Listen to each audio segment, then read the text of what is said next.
that's how I got started. And, that was a lot of pressure on a 17-year-old. Being 17, knowing that if I fail, I lose mom's house. What am I going to do? Am I going to go deliver pizzas, or am I going to get a job just to make ends meet? Because that's where I was at. Yeah. And I had to come home that night. I had just moved my beautiful girlfriend into my house. And I came home that night and I had to look her in the eye. And I had to say, sweetie, I need your help. I need your help paying the mortgage. I need your help paying the utilities. And you're not going to like this, but we have to rent that bedroom out to someone because I can't make it work. And a lot of women would have went running. Hello, you're listening to Ready, Set, Go Real Estate Investing Podcast, presented by Brandon Elliott. This show will be going over all aspects of real estate investing and is intended to educate, motivate, and prepare you to take action on your first or next real estate investment.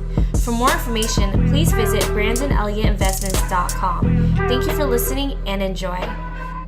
What's up, everyone, and welcome back to Ready, Set, Go Real Estate Investing Podcast. I'm your host, Brandon Elliott. Today we have a special guest coming from New York, Mr. Chris Naugles. What's up, man? How are you?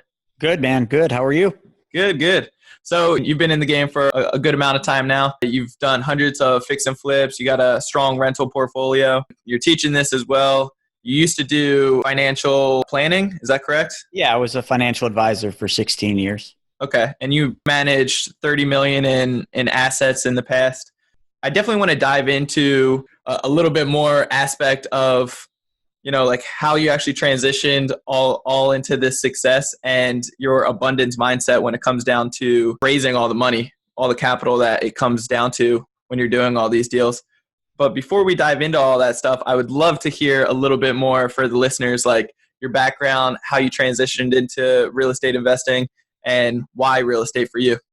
Yeah, so it's a pretty cool story, actually, and I got to take it back in time a little bit, back to when I was a young punk snowboard kid at a ripe age of 16, and it kind of started just like a lot of other kids. I grew up in a very low-income family. I always say a lower middle class, because I don't think I like to go any lower than that. My wife says I grew up poor, but whatever, that's her opinion. And I remember, I worked on a farm at 14 because I didn't grow up being able to ask mom for money because she just didn't have it. My parents were divorced and dad was an alcoholic. So mom raised me and it was a huge struggle for her. That's not the norm for everybody, but that's kind of just how I grew up. And I know a lot of people that grew up like that where their family or their parents struggled. And at 16, I had to go out and get a big boy job. So I got a job at a restaurant, and that restaurant literally degraded me so badly that every day that I'd come home, I'd feel worthless. And I'll never forget the one day I was probably clinically depressed, but I wasn't willing to accept that or admit to that. And I came into work one day and I remember I did the most important thing in my life, and that is I quit. I quit trading hours for dollars. And at that moment, I rushed home to mom and I said, Mom, I'm going to open a clothing line in the basement. I'm going to do skateboard, snowboard clothing, and it's going to be called Fat Clothing Company. And that's kind of where I began as an entrepreneur, and I did that. So my aspiring dream was to be a pro snowboarder. That's all I wanted in life at that point. But being from Buffalo, New York, that's kind of a tall task. I mean, there's not a lot of snowboarders going pro out of Buffalo, New York. Matter of fact, to date, there has only been 3, and I'll get into that in a second. So the clothing line was kind of just that lifestyle business. And as I was traveling around to snowboard contests, I'd take my clothing and I'd sell them on the road. Well, on the road, one of the unique things that started to happen is I started seeing all these really cool stores, and these shop owners who owned these stores are really cool guys. And I'm just like, you know what? I got to have my own store. So came home, and then that idea festers and that dream kind of builds and builds and builds. And, all the people watching this right now, I'm sure you've had that, right? That big dream, that monster dream that seems so big that you can't ever have it. So I came home and I did what most kids would do. I started planning and figuring out, how do I make this happen? I needed $70,000 to make this happen. Well, I couldn't just go to family and ask. So I did only thing I knew. I went around and I asked every single person that I thought had money if I could borrow money. And, this is kind of that process of learning. I would ask, and I heard no way, absolutely not, and hell no, all the way to the point where I almost gave up. And then I'll remember, and a lot of you might relate to this, I remember there was that one unconditional person in my life that believed in me and wasn't willing to let my dream die. And that person was my mom.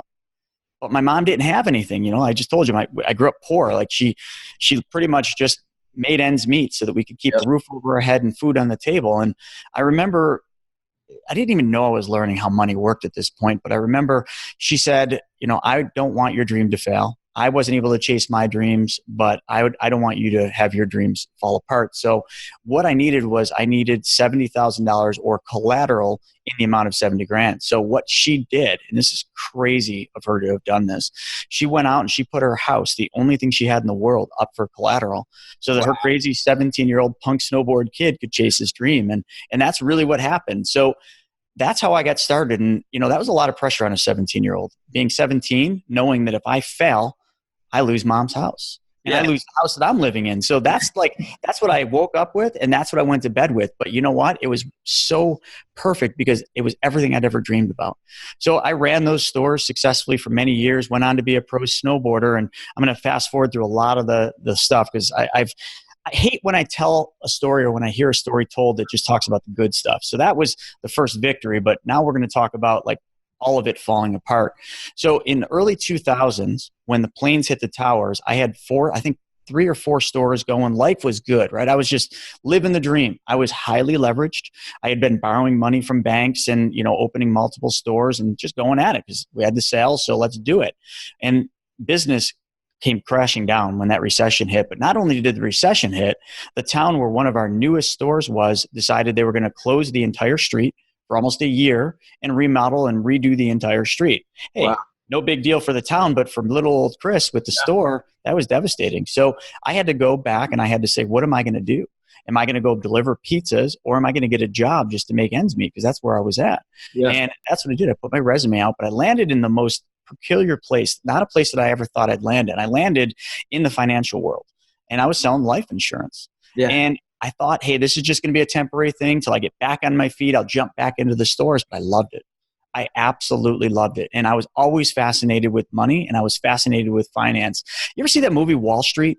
Yeah. Okay, that was the movie for me. That was my movie. I loved that movie. Jacked up. Oh my God, that was such a pivotal movie for me at that point in time in my life. Yeah. And that's what I wanted. I wanted that life. So I dove in, I chased that, and I excelled quickly, and I became a pretty high-level financial advisor and managing millions and millions and millions of dollars for some major firms. So I didn't take my eye off of the pro snowboarding career and I didn't take my eye off the store. But what changed is I stopped working in the store. And you hear a lot of business owners talk about this, especially in real estate, where, it's so easy to get caught up in working in the business.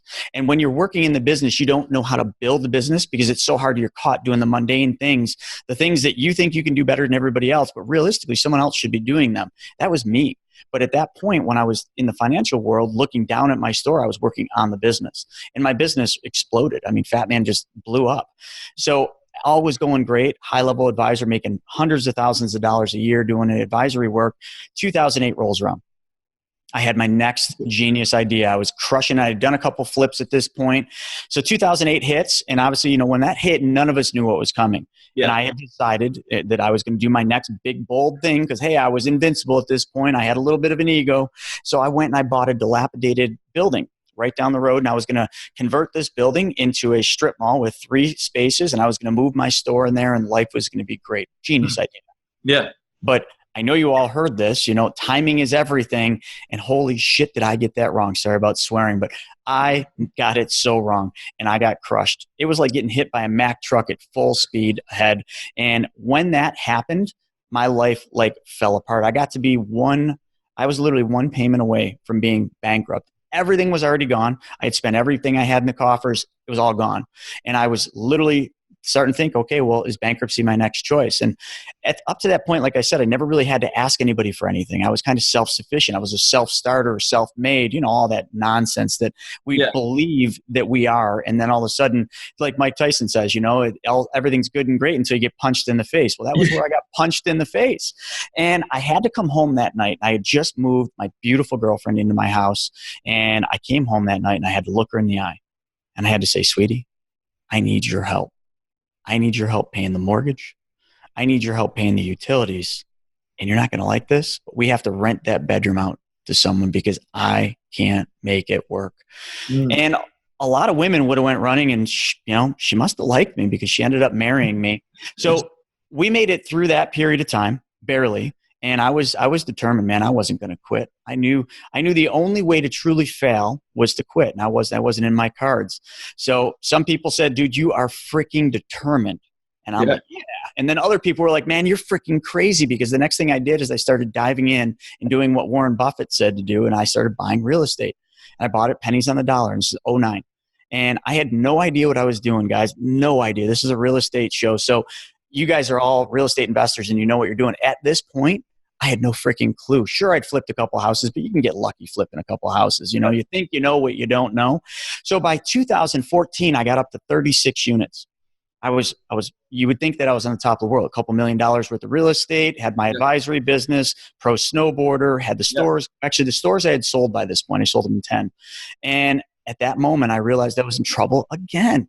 I'm like, come on. It's like, you know, you have money and then it's all gone, and then you get it again and then it's all gone again. And I was living paycheck to paycheck. And me and my wife, because she was my wife at that time, had to make a really hard decision. We had to sell in 14. We had to sell all those properties. But that wasn't the worst part. We had to sell our dream house. We had bought and remodeled our dream house. We had to sell that. And that was like a hard thing. It created a lot of problems in my life. And I didn't know how I was going to rebound from this one. I mean, I literally was just ready to throw in the towel. And this is going to be awesome. You're going to love this. The next thing that happened, and there's a couple other things, but the next thing that happened is I got a postcard in the mail. And that postcard was one of those stupid postcards that says, come to this seminar, learn how to flip houses, right? Okay. You've seen those. And I call this postcard the magic postcard because this changed my life. Now, I know many of you listening, and when I talk about this from stage, people always say the same thing. They're like, dude, don't you ever learn? And you're right. No, I don't. And everybody thinks I was going there to learn, to like master the trade, but I wasn't. I was so humbled by my failures up to that point. The only reason I was going to this seminar is because they were giving away a free iPod Shuffle. And damn it, man, I had no money and I wanted an iPod Shuffle so that I could go running in the morning and have something to listen to. So I went, and day one was just kind of a mess. Didn't really learn anything, but day two, I was blown away. See, by day two, I didn't learn a whole bunch of stuff. I learned one new thing, and this one new thing was everything to me. And here's what I learned. I learned what I was doing was the complete opposite of what the successful real estate investors were doing, what the wealthy guys were doing, what the rich guys in the room were doing. They were doing it completely different. And at that point, I had a realization, like that light bulb goes off. And that realization was this. I was an advisor and I'd been taught all this fancy stuff about the stock market and everything, but I had never learned this. And the funny thing I learned that they don't teach you this. They don't want you to know the things about the market. They don't want you to understand how money works. They want you to keep you trapped in the little square box. Yeah. So at that point in time, I changed my life. I stopped going from having money and then being broke and having money again and being broke. And I dove in and I started getting mentored. I spent money I didn't have. I racked up credit cards, getting mentored, getting the best coaches, working with the guys that knew what they were doing. And I started learning. I learned through their failures. I learned by watching them, seeing what they did, paying them to give me advice, or just offering anything I could, because I ran out of money and then I just had to just give time, right? That's all you have is time and money. That's what all successful people have is time and money, and they know how to use both. And that's what I did. And that's kind of when my life changed. And that was in 2014. And ever since that point, when I started learning how money really worked, and I started diving in and learning what the wealthy do and following them, and stopped listening to the conventional knowledge, because the conventional knowledge, what we're taught to believe about money, I hate to say this because there's going to be some haters out there because of this, but it's a big freaking lie. And I speak on that from the very inside of the world. Everything we've been taught about how money truly works is the biggest lie in the world. And when I learned that and I started learning the real side of it and started mastering it, I went all the way up. I mean, to where I'm at today. And a lot of people are like, dude, you made it. Like, you're doing it. You're speaking all over the country. You got millions of dollars. You got all this stuff. And I'm like, you know what, man? My journey's just beginning like yours. So that's kind of my story, man. That's where I'm at today. And now my main goal is to travel around and share the wealth that I have, the knowledge that I have with people so they can all get off the damn hamster wheel, because that's what we're all on. We're on this hamster wheel, and you will never get off until you seek the knowledge, or till someone slaps you in the face and says, look, you're going this way, you got to go that way. Yeah. That is so, I mean, what a story. That is powerful right there. I mean, starting off with, just asking everybody in your immediate circle for funds, and then your mother being the only one that actually truly believes in you. And then she even puts up her house for that. I mean, the pressure behind that, I'm sure it's like do or die type of situation. Have you always been truly like above and beyond determined to succeed and like no failure as an option, or where'd you get that mindset? Well, growing up when you don't have money and like literally like I grew up in a household, and I'm just going to kind of frame this up where when my mom had to buy a lawnmower to mow our lawn, she would start saving all of her change in this giant glass like jug. Yep. And when that glass jug filled up, she knew she had enough money to buy a lawnmower. So that's how I was brought up. Every dollar I got, I'd go shovel driveways in the winter. I'd mow lawns in the summer. And I'd give my mom all this money. And she put it in this little, I still have it. It's like a little black box with a slide top. And when I had that money in there, I had enough money to go buy a mini bike or a dirt bike or whatever it was I wanted. So I just had that mindset of everything in life I want, I have to hustle for. And I'd failed so many stinking times. Like even today, like if I lost it all tomorrow, awesome. I just start over the next day with more knowledge because you learn more from failing. People that have success, that have never failed, are the wrong people to take advice from, because the only way you can learn something is by failing. And I don't take that from me. Take that from every successful person that has ever walked this earth. They learned from their failures, from Walt Disney to Ray Kroc to every single genius and every single one. You know, Steve Jobs, they learned by failing. Mm-hmm. Well, that's what I did. So if I fail again and I lose it all tomorrow, I start over. So that's kind of the answer to your question is, I'm determined because, and here's the funny thing, I'm not driven and motivated by money. Money is just a tool to me. I don't know what I literally at this point in my life, like I make a lot of money. We have a lot of assets. I am literally so dead set of teaching people the truth so that they can understand that the whole thing they've been taught in this entire system is one giant lie. And I am bound and determined to speak on every stage I can. I'm speaking on Grant Cardone's stage in July, and I'm going to tell everybody how money truly works, and I'm going to change lives. And that's the only mission I have in this world right now. Now, have you always had that mindset of, money is a tool? Because for the longest time, I grew up very similar, very poor, living off of my mother. She, we lived off Social Security. So Section 8. Man. Yeah. So, I mean, we had like maybe 12,000 to I think 15,000 maybe at the most per year for income. And, I guess going to my mom when I was a young child, like constantly going up to her and saying, I wanted a dirt bike or a quad or something because some other friends in the neighborhood had that. Eventually I just saw the pain in her of being that frustrated kid, just keep on coming up like, how about now? How about now? How about now? And it's like, she just couldn't supply it. So I got that hunger very similar to you at a very young age, 9 years old, trying to get my first job. But I always put money on like the pedestal type of thing. Like I always thought that, as many problems that we had in our household, money seemed to always be number one. And I figured, we could always laugh off everything else if we had finances taken care of. So for a long time, I was always doing it backwards until maybe just even a few years ago, I started finally letting go of the power of money over my life and started giving it out more and living in abundance. Because there is really so much money out there. And I do want to dive deeper into that in just a few minutes, but I just want to see, like, have you always had that mindset or? Wow, we have way too much in common. I mean, going back to like the days of like the Social Security and the food stamps, I remember like mom would get food stamps and we'd go out and I'd ask mom, can I buy this soda? Because, there was only so much to spend, but like taking that through. So I was just like you, like money was always on such a pedestal. My mom never valued money like I did, but I always wanted to be the one to change mom's life. I still am like that. So money was always my primary thing. And as I started making money as an advisor, money became not just a tool. Money was like everything. And it was keeping up with the Joneses. My partner would get a new Mercedes. I'd go out and buy a new Audi. It was just, it consumed me. And, you're living in this false sense of reality where you think that the things are making you happy when really you're hiding behind the things. That's all they are. You're hiding behind them. And then all of a sudden when you lose all those things, and I did, the dream house, then the Audi went, then the other Audi went, then the Mercedes went. Like, and I'm just being real with your audience. You're like, this is the real deal, man. I sold my bedroom set. Like when I hit that 14 and that pinnacle point where everything was falling apart, guys, it got so bad. I sold my dresser. I sold my bedroom set. I sold our kitchen dining room table that was handed down from mom. I did that because I had to do anything I could just to make ends meet. I'd already sold off all the real estate. Like I didn't have anything else. So it just got down. And I think at that point, I remember I was driving, I think my wife's mom had like an old beat up car that she handed down to me. And I think I gave her a couple $1,000 for it, but that's what I was driving. And you're coming from this, at that time, my pinnacle car was like a Audi S4 Avant, lowered, black wheels. It was like a sick car and I had to sell it.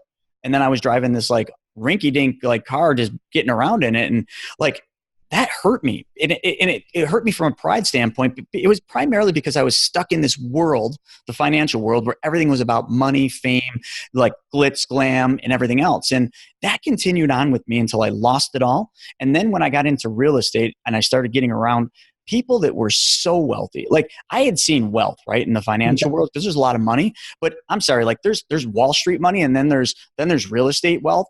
Real estate wealth is real wealth. Okay. Those are the people that they have made billions. I was just in Wyoming last week at a mastermind, and I was surrounded by people that are worth hundreds of millions. I don't know how many billionaires were there. And you know what the funniest thing is? And this is an important takeaway.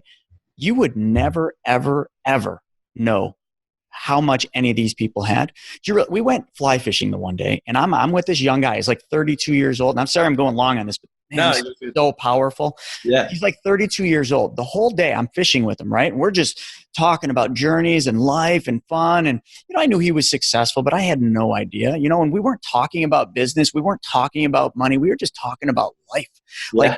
Like, oh man, catch that fish. Let me video that. Let me get a photo. It was weird. And then I heard him talk, because everybody at the mastermind told what they did. Him and his dad sold their company for $200 million. His cut was $20 million. Yeah. This guy, if you saw him on the street, you would think that he worked at Starbucks. I swear to you.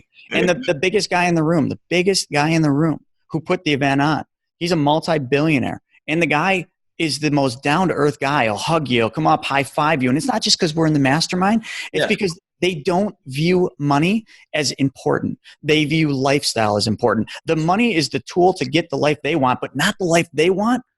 The only way they get and maintain that life is by helping others get the life they want. And if the biggest thing I can get out to your audience is that it has taken me, I'm 41, I'm going to be 42. My entire life, I've made my life about making money, about fixating on money, about things, about fancy things. Today, I could give a shit about things. Like, sure, I have nice things, but I've worked for them, but I would prefer to give them all away so that somebody else could get something that they need more than I do. And today, like I said about speaking, my main mission is about helping other people get what they want. And you've all heard this before. It's the universal law, whether it's Zig Ziglar, Robert Kiyosaki, or any of the gurus out there, they all say the same thing. And I know you know this because you're doing a podcast. You keep hearing these same stories with all these successful people. It's like the same thing resonating. If you help other people, you will then in turn be successful. And I don't know how to say that. It doesn't always have to be help other people by giving them money. It can be help them just by supporting them, by being the unconditional one to them, by giving them support, by just giving them positive reinforcement, by giving them your time and connecting them. When you change your mindset and you called it the abundance mindset, when you change your mindset to be about helping others, your life will change so fast. I can't even begin to tell you, but it's not going to come to you the way you think. Yeah. That when you give, you get thing. When you give, it doesn't mean that all of a sudden the next day your bank account grows by $10,000. Yeah. You get in weird ways. Like maybe when you're driving around a busy parking lot, a front row parking spot will open up. Yep. When that stuff happens, you need to open your mind and you need to realize that's not just an accident. That's not by chance. That's because that's the universe giving back to you. And you can see that's just a parking spot, but that will translate down to an opportunity, another opportunity, which then will make money, which that money will be put to good use. Well, that money will be used to help other people. I'm going off on a tangent, but you know what I'm talking about. No, I love it. It is really so true. And I literally just really started practicing this and learning it several years ago, and the blessings that come from it, and really just waking up every single morning and being grateful for the most littlest things. Because, sometimes when we hit a goal or we get like an awesome parking spot or anything, anything that's good, like we'll acknowledge it for a second, a split second, and then we'll move on. Yeah. And not really dwell on that. But when anything little at all hits the fan, or shit hits the fan, or what have you, something goes wrong a little bit, a lot of people out there dwell on it for such a long time, and it consumes their whole day. So I really do appreciate you diving into that. Giving back first, like you said, it always comes back to you in one form or another, in huge blessings. So you're I think it's very crucial. And look, folks, I'd be remiss to even sit here and say that I've got it all figured out. I learn every single day, and I'm still making mistakes and still failing. And I still sometimes, my mind wants to go back to that place, where like the parking spot opens up, you pull and you're like, oh, and then it's gone. But you start becoming conscious of this stuff, or unconscious, whatever it is, where you start realizing that that's not by chance. But I still sometimes get, in that realm where like, it's not a perfect thing. It's not like one day it's all just going to be good. It's a thing you have to work at, and you have to continually work at, and you have to realize that it's happening. And then every time it happens, just like you said, you have to be grateful for it. Yep. And you have to show that gratitude in one way or the other. Hey, just last night, we were out, and we went out to dinner with my wife. I dropped her off, and I remember we valeted the car, and I came out and I handed the guy a $5 bill. Now, nothing to me, right? It was $5, no big deal. But what I didn't realize is that guy he even said to me, he says, oh, wow, nobody here has been tipping. Thank you so much. And like, dude, like that's just a little give, right? And I didn't even think about it, but like that made his night. Yeah. It was $5, but that $5, dude, that might've been what that guy needed to eat that night. I don't know. Yeah. But you got to think like that. It's not the big things you do in life that change people's lives. It's the little things. Yep. The little things are what matter. My mom, for example, just one more digress, because sorry, we're going off on this tangent. Yeah, it's all good. My mom still lives a very simple life. She still lives in the same house we grew up in. She doesn't want a lot. She doesn't need a lot. But here's what we do with mom, and this is where the money thing comes in. My mom's house, okay, everybody's house that they live in it's a liability. But my mom's house is an asset, and here's why. That home equity line of credit that she took out to help me get Fat Man started, we now take that home equity line of credit and we loan that money out just like a bank. We loan that money out to real estate investors on deals, and she makes roughly $333 per month on that. Okay. Now that's what do they call that? Mailbox money. That's money that she didn't have, that she doesn't know where it comes from, that she doesn't know, but that pays for her car. Yep. That changes my mom's life. Now, $333 might not change anyone on this podcast life, but it changes my mom's life. And the second you realize that the little things are what change people's lives, not the big monumental things that you're striving for, then it snowballs. And then you're able to do bigger things. So I digress. I'm sorry. That stuff is just, we get down on that, and I get so passionate about how money works, and about helping people understand that there's not some magic science. You don't need a financial degree to understand this stuff. It's simple. It's just you've been taught the wrong way your entire life for a very specific reason. I love it. Yeah. So let's talk about, the abundance by money, and, just dive a little bit deeper on how you've been able to raise so much funds in the past, and how other listeners could potentially find the money, because I'm sure you've heard it as well. A lot of people out there, they're giving those excuses that, it's so hard to find money on their deals. I've done a lot of creative things. I'm very confident you've done the same. Mm-hmm. I leverage credit a lot, 0% interest for 18 months, build up big credit lines. I've taken advantage of neighbors, like IRA accounts. Yeah. So many things just trickle down the personal brand by just letting people know what the hell you're doing, and that you're passionate about it has always been rewarding as well. So I wanted to see, for the average listener out there, like, what kind of tips would you give on supplying the funds for their next deal? Sure. It's actually a lot easier than everybody wants to make it out to be. Everybody thinks it's this big mathematical algorithm, or it's really hard, or you got to have this, or you got to have that. No, here's what you got to do. And, and I wrote a book on this whole thing, The Private Money Guide. This book is where all the money, it explains where all the money is, the solutions to finding it, but kind of the sum up of that.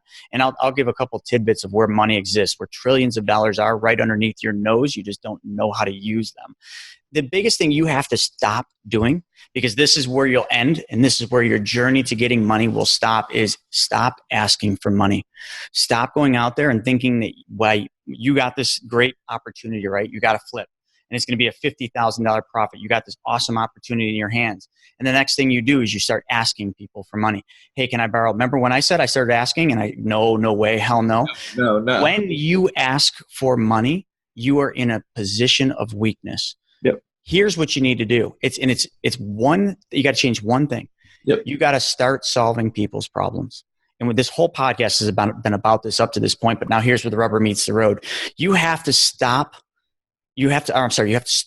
solving people's problem. And you might think that's complicated. Well, I don't know what their problem is. Everybody you ever meet has one universal problem, and that is they all want to make more money. Yep. So if you can show them how to make more money without working any harder, working any longer, changing anything in their life, or giving up control, then you have a really good fighting chance of raising an ungodly amount of money. And your opportunity is your deal. Okay. There is no better opportunity than a real estate deal because it's a tangible asset. So you've got your opportunity, which is your deal. Now what you need to do is you need to practice in front of a mirror. And this is how I did it. In front of a mirror, or just by yourself, or in front of people and friends. Practice explaining what your opportunity can do for somebody else. Your flip. Okay. It's going to make you $50,000. How will that opportunity benefit someone else? Your neighbor, you mentioned. Okay. Yeah. Your neighbor. Now, your neighbor, you might think, oh, my neighbor doesn't have any money. He's always crying broke. Your neighbor probably has money. They just don't know how to use it, because chances are they work for a company and have a 401k. Ding, ding, ding. There's $10 trillion, more than that, tens of trillions of dollars sitting in 401ks and employer-sponsored plans. And everybody thinks, oh, no, I can't use that money. That's sacred. You can't touch that, MCM or whatever it is. Yeah. You can't touch that money, because if I take money out of my 401k, I have to pay a penalty. But if you just teach people how to use the 401k in the form of, they all have the ability for the most part of taking a loan from their employer-sponsored.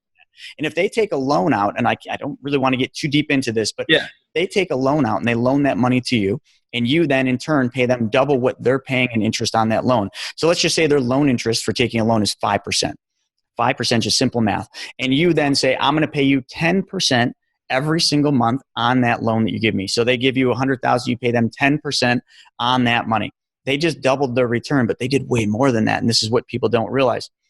The interest they're paying on that 401k loan, that interest goes back into their account. So they literally just guaranteed themselves 5%, okay, by paying themselves back. And what are they doing? They're just being the bank. If everybody would just do what the banks do and what the wealthy do, everybody would be wealthy. But nobody wants to get out of their own way. So you just pay them 10%. It's costing them 5%, but they're keeping the 5%. You just doubled their return. Literally, that changes people's lives. So that's one way.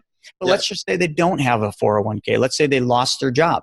Well, they probably have an IRA, and that IRA is probably sitting there. And you know, here's the thing. Most people out there, and I'll be the first to say this, and I can because of my background, people don't know anything about their retirement. Matter of fact, they know two things. Yeah. They know when they get their statement whether they made money or lost money. Okay, that's the first thing they know. And the second thing they may know is whether they're invested in low, moderate, or high risk. That's it. Outside of that, they don't know squat about their retirement accounts. So true. If you can show them how to double their return on their retirement accounts without changing anything, without working any harder, without losing control, what did you just do? Yeah. You just solved their problem. That's what they've been looking for. They've been looking for you, for a person just like you, to solve that problem. But if you're not talking about it, if you're not out there explaining how you can help them, and the conversation's super easy, folks. Don't make this hard. Yeah. Your neighbor, you go over there and you know, if you're of drinking age, maybe have a pop with them, have a beer with them, and just be like, hey man, what do you think of the markets going on right now? Like the stock markets, are you nervous? Like, you know, I've heard, I just listened to this podcast and the guy on there said that the markets work in very rhythmic cycles of 7 to 10 years. And dude, man, 2008, that was over 10 years ago. Mm-hmm. Does that make you nervous? Like I'm losing, like I lost money in the last statement. Like, I don't know. What are your thoughts? Oh yeah, man, I don't even know what to do, but like, oh wait, that scared me and I don't want to go through that again. Well, yeah, man. And I've been doing a lot of real estate stuff, and like, check this deal out, man. $50,000 profit. I found this deal. You talk about the deal. You get excited about the deal. Tell your story about how you found it and how you helped the old lady get out of the deal that she was going to lose. And they're like, hey, you know, not for nothing, but you should do this deal with me. Oh, I don't have any money. I don't have any money to do that deal. No. You do though. But like, I just learned about this. We were talking about retirement accounts, right? You have that retirement account. You can use that.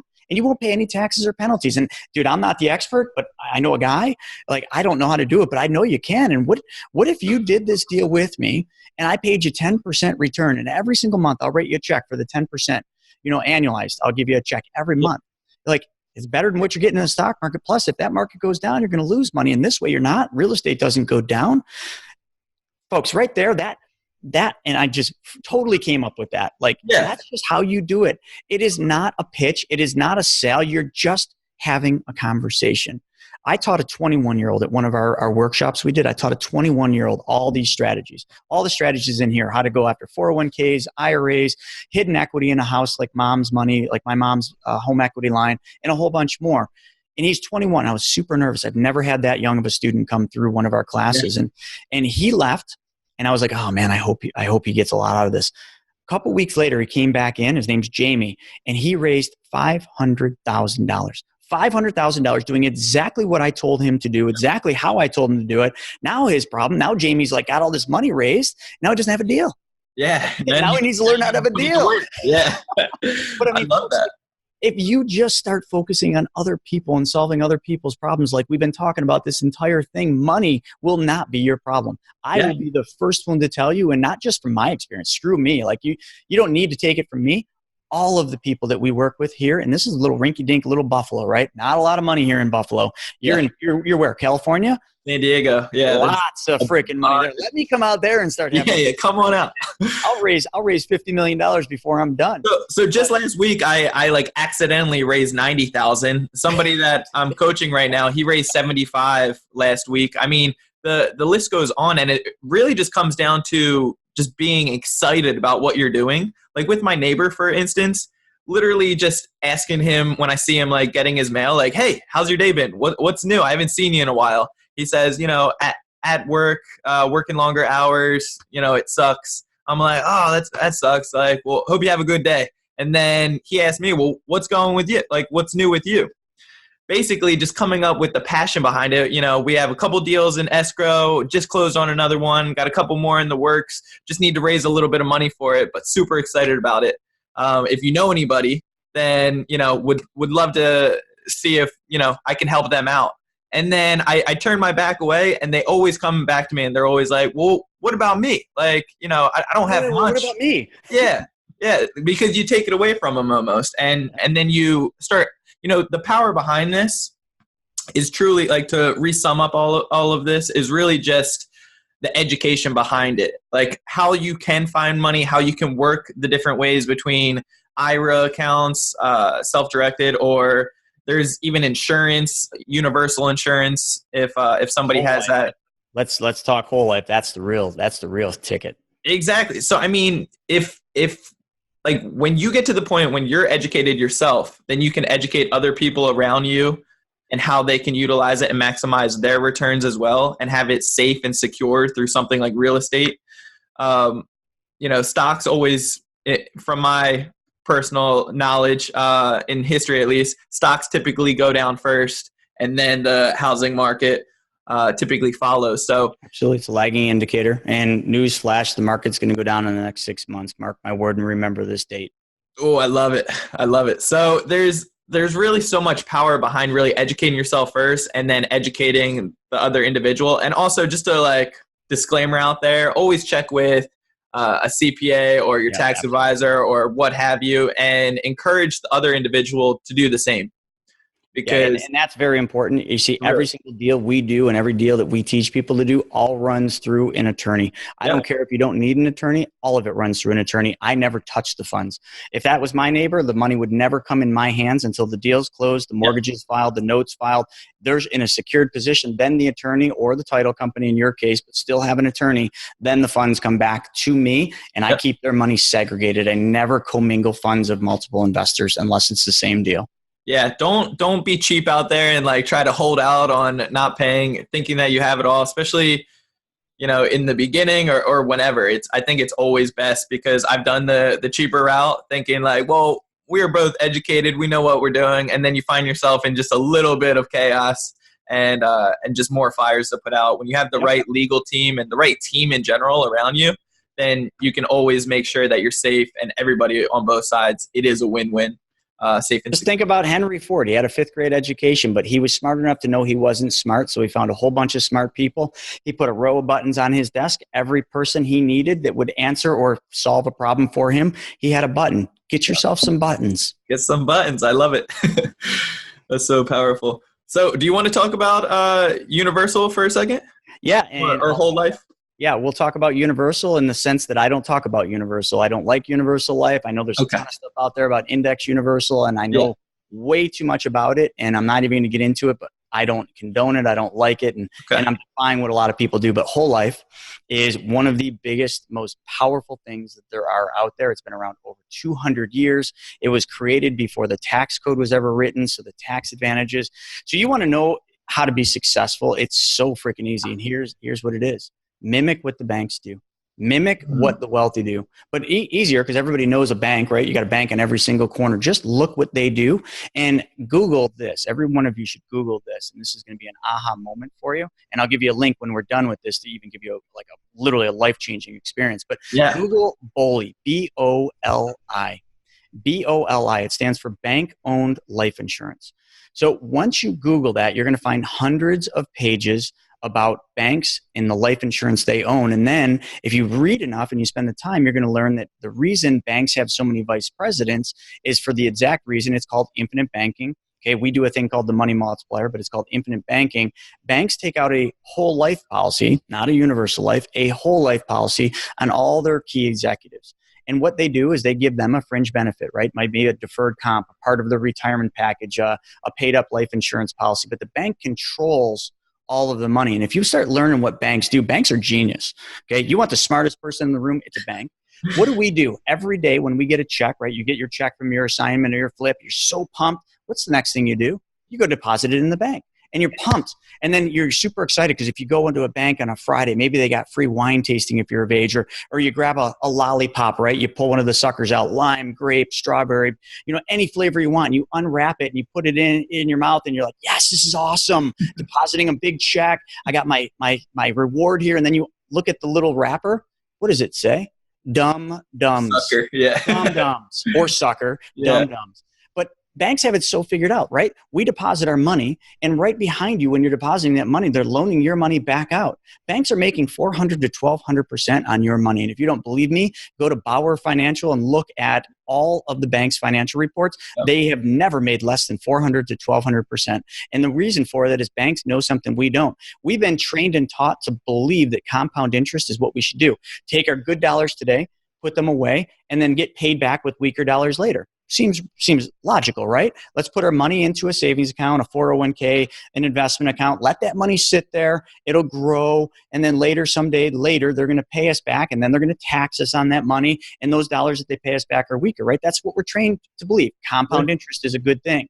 But how come if compound interest is so good, how come there's not a company in the world that uses compound interest? No bank in the world uses compound interest. You see, businesses and banks believe in money in motion.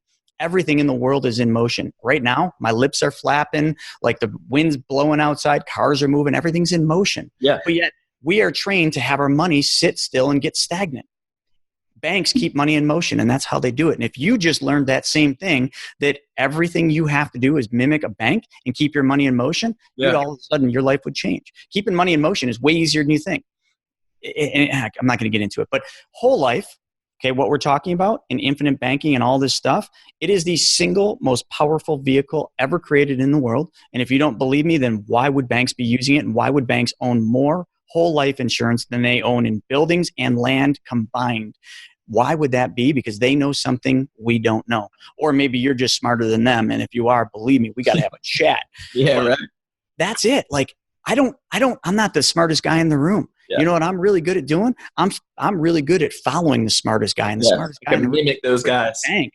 Yeah. And if you just do that and just do what the banks do and use the vehicles that the banks, the wealthy, the elite do, you in turn will change your life. So at the end of this, if you don't mind, I'll give you a link and everybody can check out a video that I have that talks about this. There's no sale. I don't sell anything, folks. Like, that's the weird thing. When I do this stuff and I speak on stages, everybody's like, oh, he's going to sell something. What's he selling? And then I'm like, I'm not selling anything today. And everybody's like, what? I'm ready to buy. Like, I want to buy something. sorry, man, like it's not the way it works here. Like you want me to help you, we'll help you create your banking system, but I'm not selling you something. It's like, you got to do this. You got to learn. And to learn, it's going to take time, because what do successful people do? Two things really well. They invest time and money, and that's it.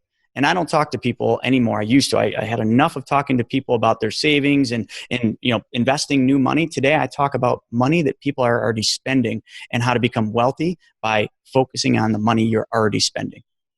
Wow. I love that. Yeah. I would like to dive in, if you don't mind, talking a little bit, maybe some tips on how people can keep their money in motion.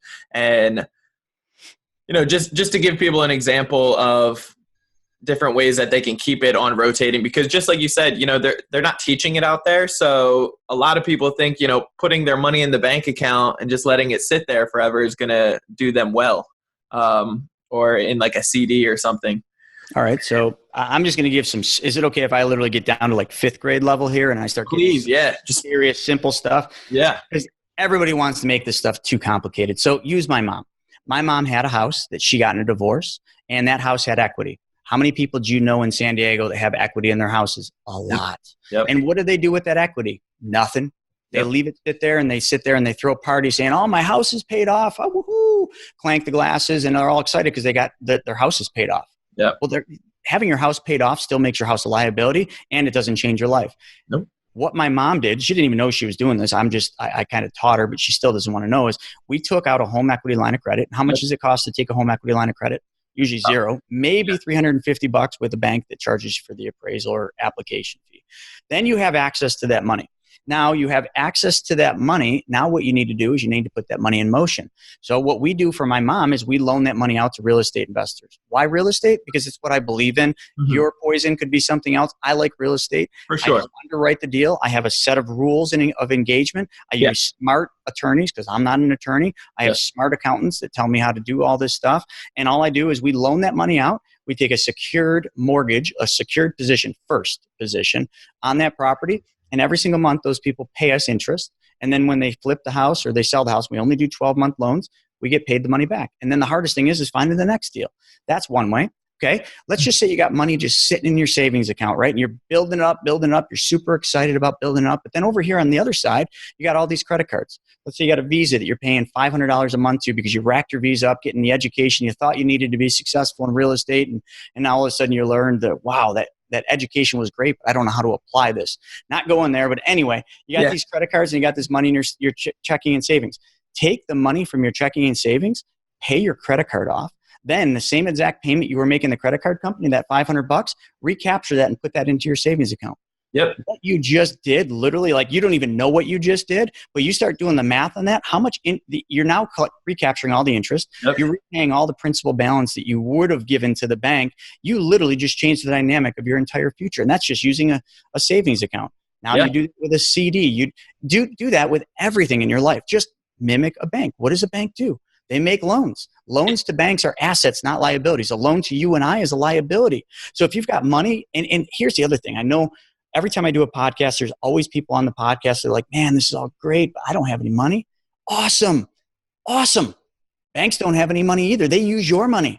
So go out there and solve people's problems with their money, like my mom, and teach people how to bank their money. Teach people how to be smarter. Teach people how to get out of get off the hamster wheel and get out of financial slavery, and show them to mimic what the banks do by just providing education. Now, not everybody's gonna take part in it. Okay, I talk to 5% of the 100%, only 5. Okay, and the reason for that is some people are so brainwashed they're never going to get off the hamster wheel, and I can't help them. And nor can you. But there are people that you can help. And all you do, if you don't have money, teach people that have money how you can solve their problems, and then do that. So people that have money are always looking to keep that money in motion. So like me, I have lots of whole life policies. It's called infinite banking, and I use them so much. My biggest challenge at this point, and the colleague that I work with, is how to keep that money in motion all the time. I'm constantly looking for things to do. Okay, so what can I do?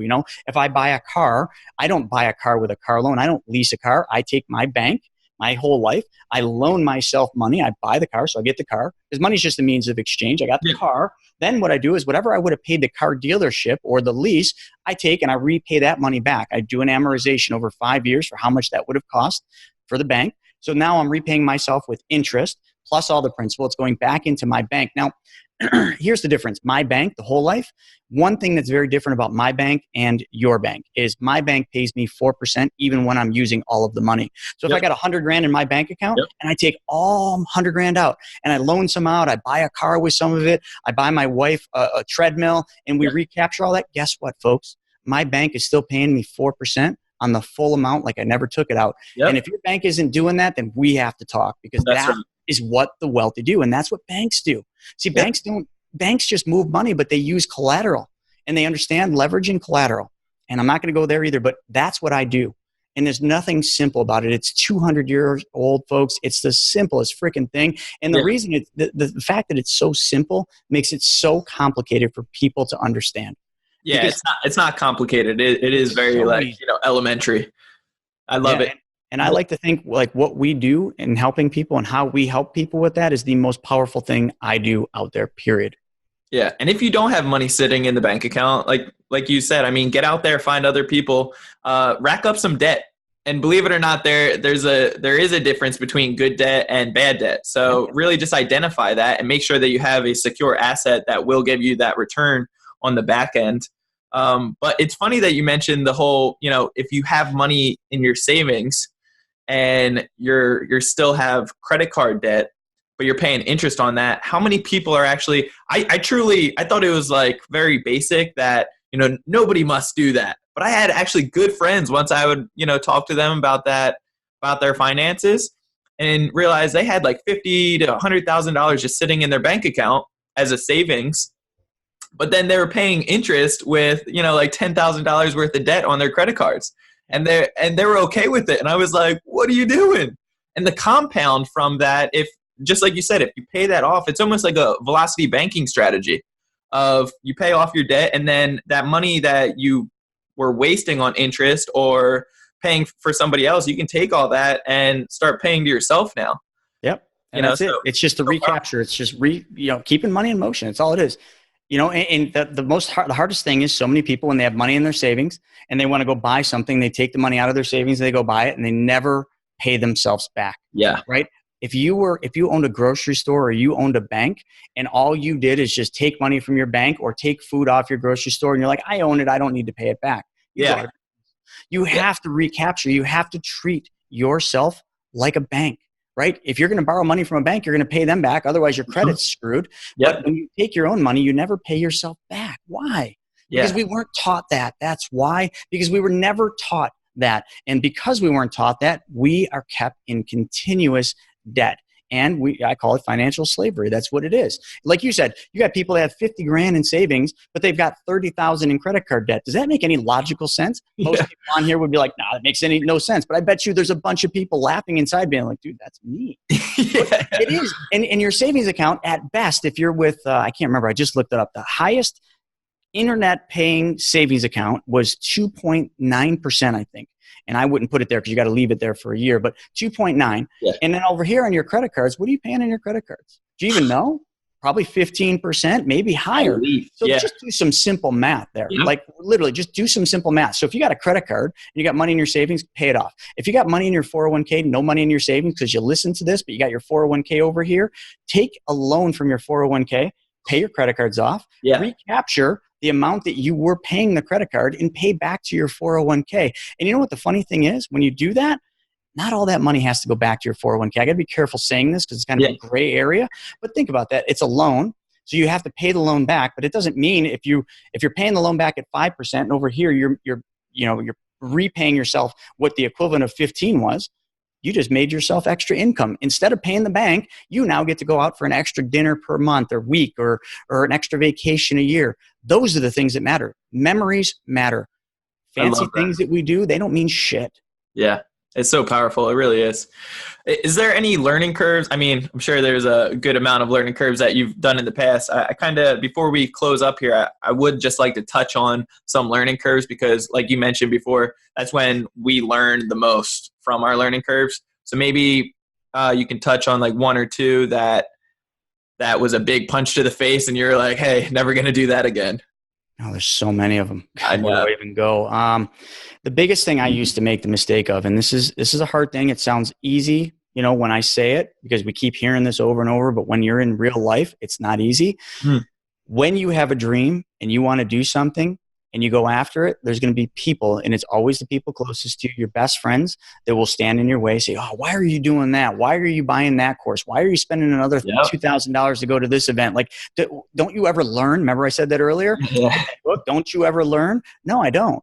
Because those are the people I want to be around. Those are the people I want to learn from. Not all of them, but I'm going to go to that event. I'm going to find that one person. And that one person will be that one person that can change everything for me. And that's the mindset you got to have. But then you go there and you got to go there with an open mind of thinking, how do I help that person? And that's what I do. And that's what all of you should be doing. But so many of us, and don't raise your hands, and I don't know if you can, but don't listen to people that haven't done what you are trying to do. If you've got someone, a friend, a family, a mom, a dad, whoever sitting there saying, why would you do that? That's so stupid. That's the dumbest thing. Ask them, have you ever done it? And have you had success with it? And if their answer is no, or, well, the answer is, please step aside and let me chase my dreams, and don't stand in my way. Because if you do, I'm going to put you in timeout. For sure. I had to do that with my best friend. He's still in timeout because he's just got a negative mindset, and I don't surround myself with people with negative mindsets. So that's one piece of info. And the other piece of info is, it's even harder, but it sounds easier. To have everything change in your life, you have to change one thing. And that one thing is, you have to change your mindset. You have to change your mindset to stop believing everything you've been taught from conventional knowledge. And I'm mostly talking about money here. But that one thing is the equivalent of this. When you were a young kid, all of us learned how to ride a bike, right? And our parents maybe helped us. You had training wheels. And you're riding it. It was hard at first. And then you took the training wheels up and you crashed. And you got right back up and you got on the bike. You didn't quit, because it hurt a little. You got back up. You were determined. And you learned to ride that bike. And not long, you're jumping the bike. And for some of you, you're doing 360s, wheelies, and all sorts of fun stuff. And everything's good, right? You learned how to ride that bike, and nobody can take that from you. But now, what if I told you have to ride that same bike, but now when you turn the handlebars to the right, the wheel's going to go to the left. It's the backward bicycle. Could you ride that bike? The chances of you riding that bike are slim to none. But if you put a 5-year-old on that bike, it will not take them long to learn because they're not tarnished. Their mind hasn't been conditioned the wrong way. So a 5-year-old can learn to ride a backward bicycle easy, but you can't. You eventually could, but it's going to take you crashing. It's going to take you getting frustrated and practicing and practicing and practicing. So if I told you have to do one thing different to change your life, that's the one thing. You have to literally change your mindset. And that is the hardest thing in the world, because everything you've been taught up to this point about how money works, you have to change your way of thinking, because they've made it way too complicated for you. It's so much simpler. And I think that's a practice that every day you're going to really have to adapt and try to overcome, because, it's something that there's so much negativity out there. There's so many naysayers and all this other stuff. And like you said, like your best friend sometimes, like the closest people that around you, family, friends, like people that you really love and you want to take their opinion to heart. But at the same time, like if they haven't done it, please, it's some of the best advice on here today. It's like, don't ever get counsel from somebody that actually isn't doing it themselves or have done it. Right. Because at the end of the day, it's like you're really, it's a fear mindset, and it's not going to help you by any means. And I live in Buffalo, New York, and I love it here. It's a beautiful area, but it is such a fearful mindset area where people just can't get out of their own ways. I'm surrounded by this every day. It's literally like walking down a busy street and everybody's walking directly into you. They're not walking around you. That's what it feels like when you're walking and surrounding yourself with people with a limited mindset that doesn't match yours. People are going to walk right into you. And how many times have you walked down a busy street, maybe New York City, and it just feels like everybody's walking at you and you start doing this and you hate it, you feel confined?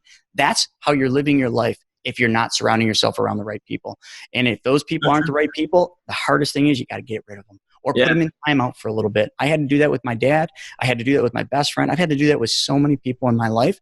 And you know what? I don't regret it at all. Sometimes I feel bad because I feel like I've left them behind. But you know what? Someday I'll go back and I'll grab their hand and I'll take them with me when they're ready. When they're ready. Anytime sooner. Yeah. And some of them will never be ready. And that's the hardest thing. And I grew up in that atmosphere in New Jersey, and I got to a certain point that I couldn't cut off enough people. So instead, I just cut off myself from that area, and I came out here to San Diego and got like a fresh new start, new atmosphere. Jersey's like Buffalo, man. Jersey's just like Buffalo. It is. Yeah, it's crazy. Yeah. But anyway, Chris, dude, I don't want to take up too much of your time. I mean, time is your biggest asset, and you just gave tremendous knowledge and all of your time to all the listeners out there. So I appreciate you so much. I really do. This is nothing but great content on here, and a lot of the listeners are definitely going to be able to take action in a positive direction moving forward. How can people get a hold of you? So the easiest way for people to get a hold of me is just social media. Obviously, we're in a digital age, so Google my name. That's the first start. Go on Facebook, Google Chris Naugle. I'm maxed out in friends, so you can look at the other page, which is Chris and Lorissa Naugle, Naugle. Instagram, I'm all over that. It's just Chris_Naugle. The guy wants to sell me my name. I'm like, no, keep it. You can any of that. That's the best way to get a hold of me. Is there? I answer all of my private messages personally. As much as it seems daunting, I still get back to it. You might get a message from me at like 2 a.m, but I will. And if any of you like some of the stuff, I mean, this is a real easy way. Go to Amazon, grab a copy of the Private Money Guide. Yeah. It's a simple read. It'll teach you all the strategies. And like I told everybody about like that banking strategy, infinite banking, we call it the money multiplier. I'll give you a link. Actually, do you mind if I just give it to you right now?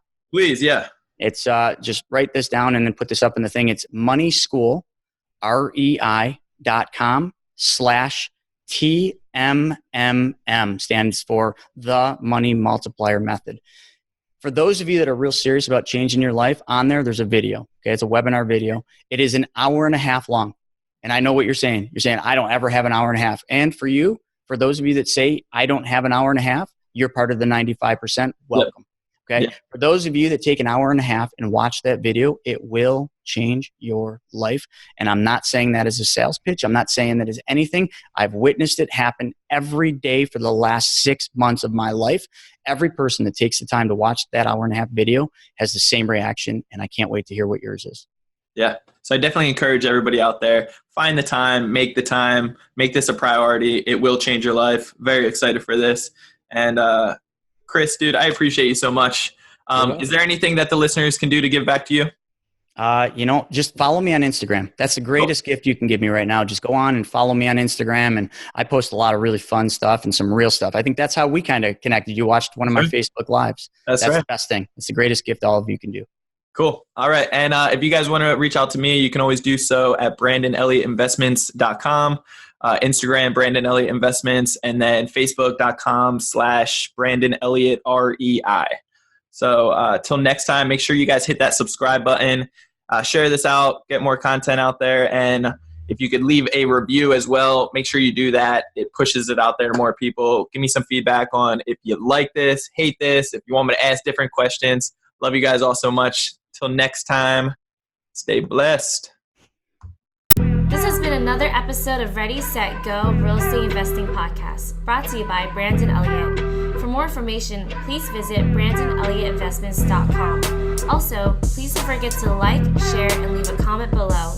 Thanks again for joining. Until next time, God bless.